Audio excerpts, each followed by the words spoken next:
오늘 우리에게 주신 하나님의 말씀은 로마서 8장 26절부터 30절까지 말씀입니다. 함께 봉독하시겠습니다.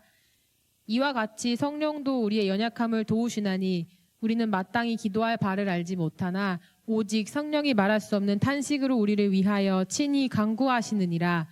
마음을 살피시는 이가 성령의 생각을 아시나니 이는 성령이 하나님의 뜻대로 성도를 위하여 간구하심이니라. 우리가 알거니와 하나님을 사랑하는 자 곧 그의 뜻대로 부르심을 입은 자들에게는 모든 것이 합력하여 선을 이루느니라. 하나님이 미리 아신 자들을 또한 그 아들의 형상을 본받게 하기 위하여 미리 정하셨으니 이는 그로 많은 형제 중에서 맏아들이 되게 하려 하심이니라. 또 미리 정하신 그들을 또한 부르시고 부르신 그들을 또한 의롭다 하시고 의롭다 하신 그들을 또한 영화롭게 하셨느니라. 아멘.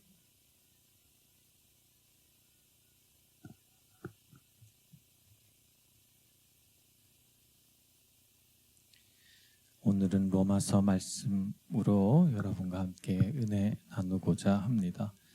너무나도 유명한 말씀이라서 신앙생활 조금 하신 분들은 한 번쯤은 다 들어본 그런 성경 구절입니다.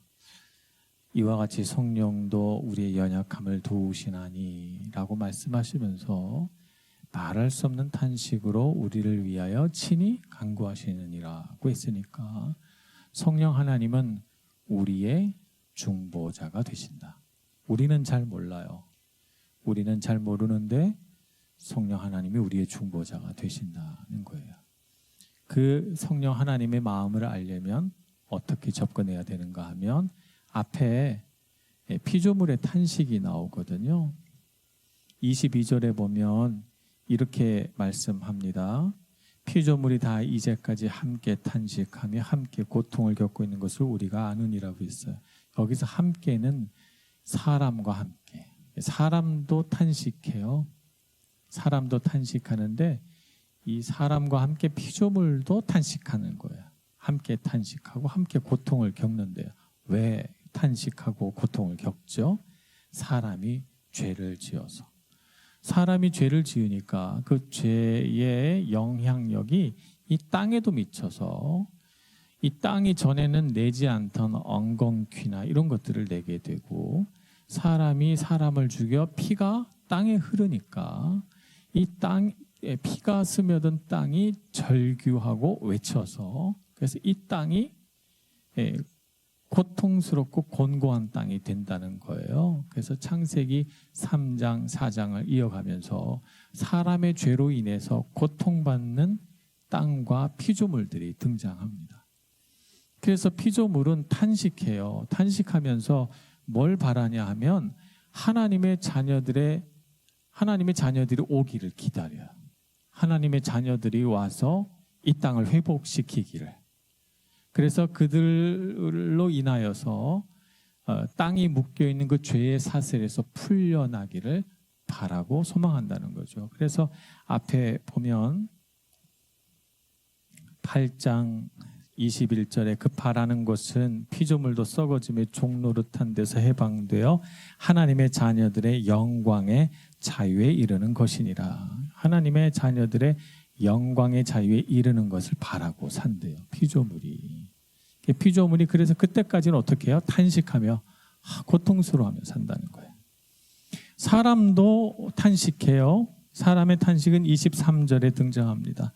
그뿐 아니라 또한 우리 곧 성령의 처음 익은 열매를 받은 우리까지도 속으로 탄식하여 양자 될 것 곧 하나님의 속량을 기다리느니라 이렇게 말씀하고 있어요. 그래서 우리 사람의 탄식은 뭐냐? 우리가 비록 예수님의 십자가 은혜로 구원받은 사람이라 할지라도 죄에서 영영이 풀려날 길은 없기 때문에 그 날마다 짓는 우리 죄로 인해서 우리가 살아가는 그 날마다 삶이 그 죄와 씨름하는 삶이라는 거예요. 그래서 우리 마음속에 아이고 힘들어 라고 하는 말이 나온다는 거죠. 이게 사람의 탄식이에요. 이런 사람과 피조물의 탄식을 보면서 성령 하나님이 불쌍히 여기셔요. 그래서 성령 하나님의 탄식은 좀 다릅니다. 성령 하나님의 탄식은 아이고 힘들어 라고 하는 탄식이 아니라 불쌍하구나 라고 하는 긍휼과 자비의 탄식, 사랑의 마음에서 우러나오는 탄식입니다. 얼마나 힘들까? 얼마나 괴로울까? 아이고 불쌍해라 라고 하는 탄식이 성령 하나님의 탄식이라는 것이죠.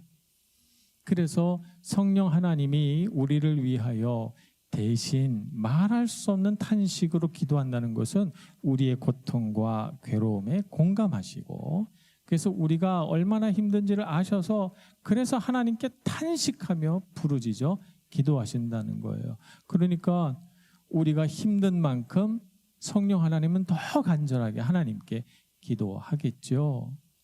그래서 우리 인생이 힘들 때 여러분 어떤 것을 의식해야 되냐면, 내가 이렇게 힘들면 성령 하나님은 나를 위해서 얼마나 더 간절히 기도하실까, 이것을 생각해 보셔야 합니다. 나를 위하여 나보다 더, 우리 부모님보다 더 간절하게 기도하시는 분이 성령 하나님이시죠. 근데 성령 하나님이 이와 같이 우리의 중보자가 되어 주셔서 우리를 위해 기도하시는데, 그분의 기도가 능력이 있습니다. 그분의 기도가 능력이 있는 까닭은 무엇입니까? 우리는 마땅히 기도할 바를 알지 못하지만 어떻게 기도해야 될지 몰라요. 그런데 성령 하나님은 하나님의 뜻대로 기도하신대요. 그리고 우리는 기도를 어떻게 해야 될지도, 무엇을 놓고 기도해야 될지도, 설령 우리가 무엇을 놓고 기도해야 되겠다라는 생각이 있어도 그것이 하나님의 뜻에 맞는지 안 맞는지 몰라요. 그래서 그냥 우리는 마음이 내키는 대로 기도해요. 그냥 마음에서 우러나오는 대로 기도하지만 잘못된 기도도 많아요. 예를 들자면 사사시대에 입다라고 하는 사사가 있었어요. 그때 암몬 족속과 전쟁을 하게 됐습니다. 그래서 입다더러 우리의 리더가 돼서 암몬 족속과 나가서 싸워달라라고 하는 족장들의 요청을 받고 입다가 전투에 나가게 되는데, 그때 입다가 하나님께 이렇게 기도합니다. 하나님, 저에게 승리를 주시면 제가 승리를 해서 돌아올 때 가장 나를 먼저 맞이하러 나온 사람을 주께 드리겠나이다, 이렇게 기도해요. 하나님은 인신공양을 받으시는 하나님이 아니신데 입다가 뭘 잘못 기도했죠. 마음이 너무 간절하니까 나의 간절함을 들으시고 기도에 응답해 달라고 하는 뜻에서 기도한다는 게 그만 나를 가장 먼저 영접하고 환영하는 사람을 바치겠다고 이렇게 기도해요. 그래서 누가 환영하러 나오죠? 입다의 딸이 막 춤을 추면서 아빠의 승리를 찬양하면서 나오는 거죠. 그래서 결국 딸을 바치게 되는 결과가 나요. 마땅히 기도할 바를 알지 못하는 거예요. 사람은 어리석게도. 그런데 성령 하나님은 하나님의 뜻대로 기도하시는 분. 그래서 우리가 기도할 때는 성령 하나님을 의지해서 기도해야 돼요. 성령 하나님께서 우리에게 주신 마음으로 기도하고, 성령께서 내 마음에 감동시켜 주시는 그 기도 제목을 붙들고 기도하고, 성령 기도하다가 뭔가 내 마음을 뭉클하게 하는 것이 있으면 계속 그 주제를 가지고 기도해야 됩니다. 저는 기도하다가 문득 어떤 사람이 떠오르면 이렇게 생각해요. 성령께서 기도하라고 떠올리게 하시나 보다. 그래서 그 사람을 놓고 이렇게 저렇게, 왜냐하면 저는 그분의 형편을 다 모르니까 내가 알고 있는 모든 지식과 지혜를 다해서 그분의 이름을 부르면서 기도하죠. 어떤 사건이나 일이 생각나면 하나님 기도하라고 하시나 보다 생각해서 그 문제를 놓고 하나님께, 물론 내 눈에 보기에는 다 잘 될 것 같고 아무 문제 없는 것 같아도 내 마음에 그것이 떠오르면 성령 하나님께서 기도하라고 하시나 보다 이렇게 생각이 들어서 그걸 붙들고 막 이렇게 기도합니다. 여러 가지 차원에서 함께 일하는 동력자들을 위해서 그 일의 처음과 끝이 다 선하게 되도록 제가 힘을 다해서 기도합니다. 여러분들도 내 생각으로 기도하지 말고 성령 하나님을 의지하셔서, 성령 하나님은 하나님의 뜻대로 기도하는 능력이 있으시니까 성령 하나님을 의지해서 기도하는 여러분들 되시기 축복합니다. 두 번째 생각해 볼 것은 성령 하나님께서 우리의 중보자가 되셨을 때 그분의 중보 기도가 능력 있는 까닭은, 그분은 우리 삶의 모든 것이 합력하여 선을 이루게 하시는 분이시기 때문에 그래요. 오늘 말씀해 보니까 28절에 우리가 알거니와 하나님을 사랑하는 자 곧 그의 뜻대로 부르심을 입은 자들에게는 모든 것이 합력하여 선을 이루느니라고 했어요. 모든 것이라고 하는 안에는 좋은 것만 들어있지는 않거든요. 좋은 것도 있지만 좋지 않은 것도 있어요. 그래서 그걸 모든 것이라고 하는 거예요. 모든 것이 합력하여 선을 이룬다고 했습니다. 중국 어느 지방에 세옹이라고 하는 할아버지가 살고 있었어요. 어느 날 그 집에 아주 멋진 백마 한 마리가 들어왔습니다. 그래서 마을 사람들이 잘 됐다고 좋은 말 한 마리를 구했으니 얻었으니 얼마나 좋으시냐고 했어요. 그랬더니 그 할아버지가 저 말이 나에게 복이 될지 아니면 해가 될지 누가 알겠습니까? 그랬어요. 며칠 지나지 않아서 그 집 아들이 이 멋진 말을 타고 사냥을 나갔다가 그 말에서 떨어져서 다리가 부러졌어요. 그래서 절름발이가 됐어요. 고대에는 다리가 부러지면요, 지금처럼 이 다리뼈를 붙이는 기술이 온전하지 않아서 다리가 부러지면 절름발이가 되곤 했어요. 제가 어렸을 때만 해도 그런 일들은 종종 있었어요. 그래서 아들이 다리를 절게 됐네요. 참 준수한 청년이고 멋있는 청년인데 다리를 저니까 그만 너무 볼품 없어지고 말았죠. 마을 사람들이 혀를 끌끌 차면서 저 말이 복인 줄 알았더니 복이 아니라 이 집에 해를 끼치는구만. 그러면서 다들 그랬어요. 안 됐다고 했어요. 근데 할아버지가 이렇게 말했죠. 내 아들이 다리를 부러져 절름발이가 된 것이 복이 될지 누가 알겠는가 그랬죠. 몇 해 지나지 않아서 전쟁이 일어났습니다. 전쟁이 일어나니 팔다리 사지가 멀쩡한 남자들은 다 전쟁터의 군인으로 잡혀갔어요. 끌려갔어요. 근데 그 마을에도 전쟁을 하려고 군인들을 모집하러 왔는데 이 집 아들은 다리가 절름발이라 전쟁터에 끌려가지 않은 거죠. 그래서 마을 사람들이 아유 다리 부러진 게 화인 줄 알았는데 이게 또 복이 되는구나 이렇게 생각을 했죠. 여기서 나온 한자 사자성어가 세옹지마, 세옹의 말이라고 하는 한자 성어입니다. 우리는 인생에 일어나는 여러 사건들을 보면서 그것이 나에게 복이 될지 화가 될지 몰라요. 오직 하나님만이 모든 것을 합력하여 선을 이루시는 분인 줄로 믿습니다. 그래서 우리는 하나님을 의지해야 됩니다. 근데 여기 보니까 모든 것이 합력하여 선을 이루는 능력이 누구에게 있는가 하면 하나님을 사랑하는 자에게 있습니다. 하나님을 사랑하는 자에게 그와 같은 은혜가 있는 거죠. 전등에 깜빡거리니까 어디 디스코장에 와 있는 것 같아요. 사이키 조명에 막 비치는 것 같은데 정신이 좀 없지만 여러분도 좀 불편하겠지만 잘 들어주세요. 하나님을 사랑하는 자, 하나님을 사랑하는 자를 다른 말로 어떻게 표현하는가 하면 그의 뜻대로 부르심을 입은 자들이라고 했습니다. 하나님께서 하나님의 선하신 뜻대로 부르신 사람에게는 모든 것이 합력하여 선을 이루도록 도와주신다는 거예요. 그 일을 하시기 위하여 우리에게 누가 있습니까? 성령 하나님이 계신 거예요. 성령 하나님이 우리의 삶 가운데 함께 계시면서 우리와 동행하시면서 우리 삶에 일어나는 크고 작은 일들, 좋고 나쁜 일들, 이 모든 일들이 합력하여 선을 이루게 하신다는 거예요. 그래서 내 삶에 찾아오는 어떤 어려움을 보면서 저건 나쁜 일이야, 이건 좋은 일이야, 이런 우리의 판단을 버리고 무슨 일이든지 하나님의 뜻이 이루어지도록, 하나님의 선한 열매가 맺혀지도록 기도하며 살아가야 되는 것입니다. 우리는 힘들고 어려운 일들은 나쁜 거고 내 삶에 일어나는 좋은 일들은 그게 좋은 일이라고 생각을 해요. 그런데 그렇지 않을 수도 있다는 거예요, 여러분. 내 삶에 어떤 어려운 일들도 하나님께서 주신 은혜요, 복일 수 있습니다. 로마서 5장 3절에 보면 이렇게 말씀하고 있죠. 다만 이뿐 아니라 우리가 환난 중에도 즐거워하나니 이는 환난은 인내를, 인내는 연단을, 연단은 소망을 이루는 줄 알미로다. 그러면서 5절에 이렇게 말씀하시죠. 소망이 우리를 부끄럽게 하지 아니함은 우리에게 주신 성령으로 말미암아 하나님의 사랑이 우리 마음에 부은 바 됨이라. 하나님의 사랑이 우리를 향해 쏟아지고 있기 때문에 환난이 와도 환난이 우리에게 복이 되고, 그 오랜 기간의 연단을 인내하고 참다 보면 그것이 우리 삶의 소망이 된다는 것입니다.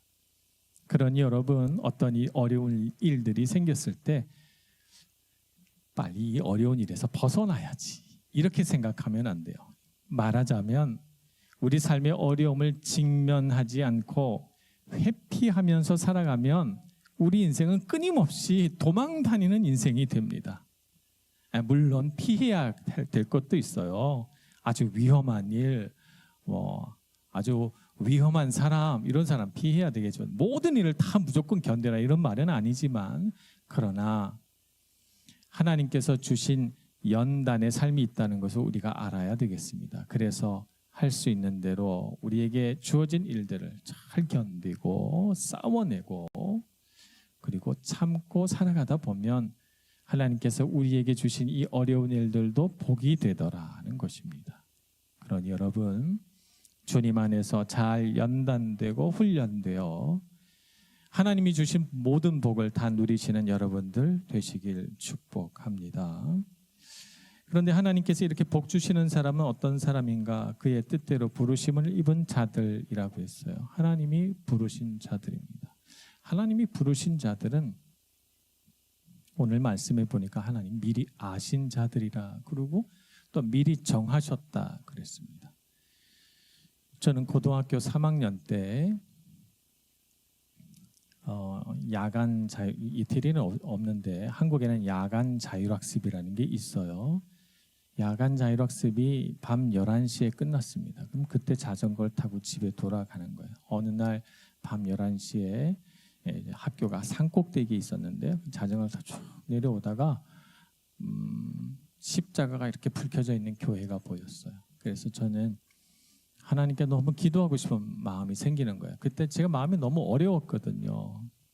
공부를 막 열심히 하는데 성적은 잘 안 오르고 인생의 소망은 없는 것 같고 언제 이게 끝나나 싶으니까 마음은 너무 고통스럽고, 그래서 내려오는 길에 기도해야 되겠다 하는 마음이 제 마음에 들어왔어요. 그래서 교회로 달려가서 그때 제가 섬기고 있던 교회 종탑에 올라가서 기도하기 시작했죠. 기도하다가 그냥 제 마음에 드는 감동이 제 인생을 주님께 바치겠습니다, 이런 마음이 들어서 제가 그때 처음으로 제 인생을 주님께 바칩니다, 이렇게 기도했어요.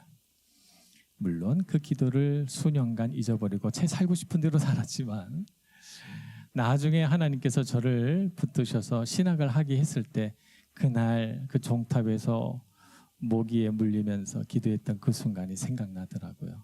그래서 제가 생각하기를 그때 내가 하나님께 기도해가지고 내가 목회자가 됐나 보다, 이렇게 생각을 했어요. 이제 나이가 들고 제가 50이 넘어서 제 인생을 이렇게 뒤돌아보니까 내가 뭘 기도를 해서 목회자가 된 것도 아니요, 나에게 무슨 선한 것이 있어서 하나님이 이렇게 목회자가 되도록 한 것도 아니요, 그냥 하나님이 예정하신 거예요. 이리노라고 하는 사람은 이렇게 써야 되겠다, 예정하시고 부르신 거죠. 나에게 무슨 선한 것이 있다던가 내가 무슨 자질이 있다거나 능력이 있어서 여기에 있는 것이 아니라는 거예요. 그냥 하나님의 자비와 긍휼 안에서 나는 부르심을 입은 사람이었던 거예요. 세월이 지나니까 이제 그게 깨달아지고 하나님의 은혜가 얼마나 큰가 하는 생각을 하게 됩니다. 여러분도 청년 시절에는 내가 능력이 있는 것 같고 나의 미래는 내가 노력하는 것에 따라서 아름답게 펼쳐질 것 같고, 그래서 막 내가 노력하면 뭔가가 이루어질 것 같은 생각이 들어요. 그러나 여러분, 여러분의 삶에 지혜가 있으려면 하나님이 우리를 뭔가를 하시도록 붙들고 예정하셔서 우리를 인도해 가시고 계시다는 거예요. 이 하나님의 인도하심을 아는 자가 지혜 있는 자입니다. 그러니 여러분, 청년 시절에 기도를 많이 하시길 바라요. 하나님이 인도하시는 그 길로 빨리 돌아와야지, 시행착오를 많이 겪으면서 지름길 놔두고 삥삥삥 돌다가 오지 마세요. 여러분, 그렇게 하나님의 뜻을 찾아가지 마세요. 열심히 기도하셔서 하나님이 쓰시고자 하는 곳에 여러분이 서시고, 하나님이 가라 하는 곳에 여러분 가 계시고, 하나님이 붙드시는 그 능력의 손에 붙들려 살아가는 인생이 되시길 축복합니다. 그러면 여러분의 인생은 높고 낮고 때로는 힘들고 때로는 좋은 일들도 있겠지만 여러분의 삶은 형통할 것입니다. 왜냐하면 모든 것이 합력하여 선을 이룰 것이기 때문입니다. 그런 여러분은 어렵다고 실망하지 마시고 모든 일들이 잘 풀린다고 너무 마음이 높아지지도 마시고 주님 앞에 꿇어 엎드려 하나님의 뜻대로 살아가는 사람 되게 해달라고 주님 간절히 붙들고 기도하시는 여러분 모두가 되시길 축복합니다. 기도하겠습니다. 하나님, 젊은 청년 시절에 저희들을 하나님의 품 안에 품어주시고 또 저희들을 부르셔서 이 은혜로운 예배의 자리에 서게 해주신 것 감사합니다. 우리의 마음이 굳어지지 않게 주님 언제나 우리의 마음을 만져주시고 말씀 앞에 귀가 열리고 주님 뜻에 순종할 줄 아는 하나님 앞에 마음이 부드러운 사람이 되어 주님 뜻대로 살아가는 저희들 되게 해 주시옵소서. 인생의 길 앞에서 마음이 높아지지 않게 해주시고 주님 뜻에 순종하여 겸손히 주님 뜻대로 살아가는 저희들 모두가 되게 해 주옵소서. 예수님의 이름으로 기도합니다. 아멘.